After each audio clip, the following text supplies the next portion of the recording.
North ഇന്ത്യയിൽ veterinary പഠിക്കാൻ പോകുമ്പോൾ മലയാളി സ്റ്റുഡൻസ് ഫേസ് ചെയ്യുന്ന ബുദ്ധിമുട്ടുകളൊന്നും നമുക്ക് ഡിസ്കസ് ചെയ്യാം. അതെ. നമ്മളിപ്പോൾ കുറേ വർഷങ്ങളായിട്ട് ഈ ഫീൽഡിലുണ്ട്. അപ്പം ആളുകൾ പറഞ്ഞ് നമ്മൾ മനസ്സിലാക്കിയിട്ടുള്ള കുറേ പ്രോബ്ലംസ് ഉണ്ട് കുട്ടികൾ അതെ. ഫേസ് ചെയ്യുന്നത്. ആദ്യം മനസ്സിലാക്കുന്നത് പ്രൈവറ്റ് സെക്ടറിൽ വെറ്റിനറിക്ക് ഒരു അഡ്മിഷൻ കിട്ടണമെങ്കിൽ നോർത്തിൽ മാത്രമേ ഓപ്ഷൻ ഉള്ളൂ. അതെ. നോർത്ത് എന്ന് പറഞ്ഞാൽ ഡൽഹി, ഹരിയാന, രാജസ്ഥാൻ, പഞ്ചാബ് ഈ 3 സ്റ്റേറ്റിൽ മാത്രമേ ഓപ്ഷൻസ് ഉള്ളൂ.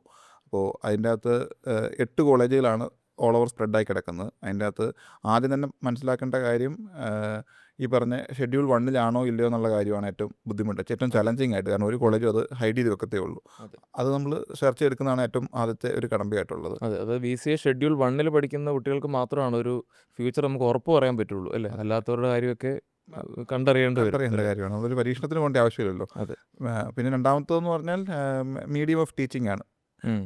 ഒരു 8 കോളേജ് ഉണ്ടെങ്കിൽ ഒരു 2-3 കോളേജായിരിക്കും ഇംഗ്ലീഷിൽ പഠിപ്പിക്കുന്നത് അല്ലേ? 100% ഇംഗ്ലീഷിൽ പഠിപ്പിക്കുന്നു. ഉം. ബാക്കി എല്ലാവരും ഇംഗ്ലീഷ് എന്ന് പറയുന്ന ഉം. ഹിന്ദി മിക്സ് ചെയ്തിട്ടില്ല. കാരണം അവർക്ക് അറിയത്തില്ല, അതാണ് ബുദ്ധിമുട്ട്. അതും അവിടുത്തെ ഹിന്ദി നമുക്ക് നമ്മുടെ നാട്ടിൽ കേൾക്കുന്ന ടൈപ്പുള്ള ഒരു നമുക്ക് മനസ്സിലാവുന്ന രീതിയിലുള്ള ഒരു അത് കമ്മ്യൂണിക്കേഷൻ ഹിന്ദി എന്ന് അല്ല. പറയാൻ പറ്റത്തില്ല. നമ്മുടെ ഇപ്പോൾ അവിടെ ചെന്നപ്പോൾ നമ്മുടെ ഹരിയാനയിലെ ചില കോളേജിൽ ചെന്നപ്പോൾ പറയുന്നുണ്ട് ഹരിയാവി ഹിന്ദി മിക്സ് ചെയ്ത് പഠിപ്പിക്കുന്നുണ്ട്. അപ്പോൾ നമുക്കത് കൃത്യമായിട്ട് മനസ്സിലാകത്തില്ല. നമ്മുടെ ഹിന്ദിയോ ഒരു ഈ പറഞ്ഞ ടെക്സ്റ്റ് ബുക്കിൽ വരുന്ന ഹിന്ദിയാണ് നമുക്കറിയാവുന്നത്. ആ ഹിന്ദി അല്ല, ഹരിയാവി മിക്സ് ചെയ്തുള്ള ഹിന്ദി നമുക്ക് ഭയങ്കര ബുദ്ധിമുട്ടാണ് അണ്ടർസ്റ്റാൻഡ് ചെയ്യാൻ. വേറൊരു പ്രശ്നമാണ് ട്രാവലിംഗ് അല്ലേ? അതെ. ഇപ്പം ചില ആളുകളൊക്കെ ആണെങ്കിലും നിങ്ങളൊരു സ്പെസിഫിക് കോളേജിലേക്ക് കൊണ്ടുപോകുമ്പം കോളേജ് എവിടെയാണ്? ഡൽഹി അല്ലെങ്കിൽ രാജസ്ഥാൻ അല്ലെ ജയ്പൂർ, ആ ഒരു ടൗണിൻ്റെ പേര് പറഞ്ഞായിരിക്കും കൊണ്ടുപോകുന്നത്. പക്ഷേ എപ്പോഴും നമ്മൾ നേരിട്ട് കോളേജ് പോയി കാണണമെന്ന് പറയുന്നതിലെ പ്രസക്തി അതാണ്. കാരണം നമ്മൾ ടൗണിലെത്തിയാലും പിന്നെ ചിലപ്പോൾ ഒരു മണിക്കൂറുകളോളം ട്രാവൽ ചെയ്ത് ഉള്ളിലേക്കൊക്കെ ട്രാവൽ ചെയ്തായിരിക്കും ചിലപ്പോൾ ഇതായിട്ട് കോളേജുകൾ. ബന്ധപ്പെട്ടിരിക്കുന്ന കൺസൾട്ടൻസ് ആക്ച്വലി ചെയ്യുന്നത് ഏതെങ്കിലും ഒരു കോളേജായിട്ടായിരിക്കും അവർ കണക്റ്റഡ്. അവർ ആ കോളേജിലേക്ക് നമ്മൾ എത്തിക്കാനുള്ള കാര്യങ്ങളാണ് ചെയ്യുന്നത്. നിങ്ങൾ ഈ 8 കോളേജിനെയും സ്ക്രീൻ ചെയ്തിട്ട് മാത്രമാണ് ഒരു കോളേജിലേക്ക് എത്താവുള്ളൂ. അതാണ് ഒരു ഒരു വൺസേ റൗണ്ട് അടിച്ചു കഴിഞ്ഞാൽ എല്ലാ കോളേജിനകത്ത് വേണ്ടാന്ന് സ്കിപ്പ് ചെയ്യാൻ പറ്റുന്ന കുറച്ച് കോളേജസ് ഉണ്ട്. ബാക്കിയുള്ള എല്ലാ കോളേജും കൂടെ ഒരു ഒറ്റ റൗണ്ടിൽ എത്താനുള്ള ഓപ്ഷൻ ഉണ്ട്, ഒരു 2 ഡേയ്സ് മാറ്റി വെച്ച് കഴിഞ്ഞാൽ.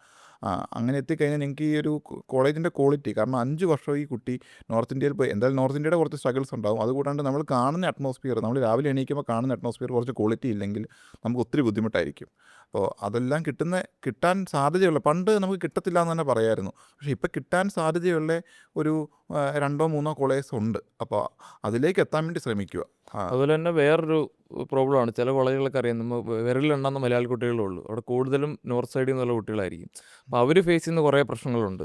എന്ന് പറഞ്ഞാൽ അത് തീർത്തും ലോ ക്വാളിറ്റി ഉള്ള കോളേജാണ്. മാനേജ്മെൻറ്റ് സീറ്റ് കിട്ടാത്തപ്പോൾ അവരുടെ സ്റ്റേറ്റിലെ സ്റ്റുഡൻസിന് ഫീസ് കുറച്ച് മാനേജ്മെൻറ്റിൽ എടുക്കുന്ന കോളേജുകളാണ്. അപ്പോൾ അതെന്ന് പറഞ്ഞാൽ ക്വാളിറ്റി കുറവാണെന്നുള്ള കാര്യം അത് ആ ഒരു പ്രോസസ്സിൽ തന്നെ വ്യക്തമാണ്. അപ്പോൾ അങ്ങനെയുള്ള കോളേജിൽ ഈ പറഞ്ഞ പോലെ നമ്മുടെ സ്റ്റുഡൻസ് 1-2 പേര് ഈ പറഞ്ഞ പോലെ വർഷം 1 ലക്ഷം രൂപയുടെ ലാഭത്തിലൊക്കെ പോയായിരിക്കും. വർഷം 1 ലക്ഷം രൂപ എന്ന് പറഞ്ഞാൽ എൻ്റെ കോഴ്സിനകത്ത് 5 ലക്ഷം രൂപയായിരിക്കും ഏറ്റവും വേസ്റ്റിൽ ചെന്ന് വിടുന്നത്. ഏറ്റവും നല്ലതിന് ഇതിനേക്കാൾ 1 ലക്ഷം രൂപ, ഇന്ത്യയിലെ ഏറ്റവും ടോപ്പ് കോളേജിന് ഇതിനേക്കാൾ 5 ലക്ഷം രൂപയായിരിക്കും കൂടുതൽ വരുന്നത്. അപ്പോൾ ആ ഒരു ഡിഫറൻസിൽ പോയിട്ട് ഈ ഏറ്റവും മോശം കോളേജിൽ പോയി പെട്ട് കഴിഞ്ഞാൽ നമ്പർ സ്റ്റുഡൻസ് ഇല്ലെങ്കിൽ വളരെ ബുദ്ധിമുട്ടാണെന്ന് പറഞ്ഞാൽ നമുക്കൊരു മിണ്ടാൻ പോലും ഒരു മലയാളി സ്റ്റുഡൻറ്റ് ഇല്ലാത്തൊരവസ്ഥയിലേക്കൊക്കെ പോയി പഠിക്കുന്ന സ്റ്റുഡൻസ് നമ്മൾ പലയിടത്തും കണ്ടിട്ടുണ്ട്. വേറൊരു പ്രശ്നം, പുറത്ത് നല്ല പേരുള്ള കോളേജിൽ പോലും പോയിട്ട് ഭയങ്കര പാസ് പെർസെൻറ്റേജ് കുറവുള്ളൊരവസ്ഥ നമ്മൾ കണ്ടിട്ടുണ്ട്. കുട്ടികളെ മനഃപൂർവ്വം ഫെയിലാക്കി എക്സ്ട്രാ പൈസ വാങ്ങുന്ന കോളേജുകൾ.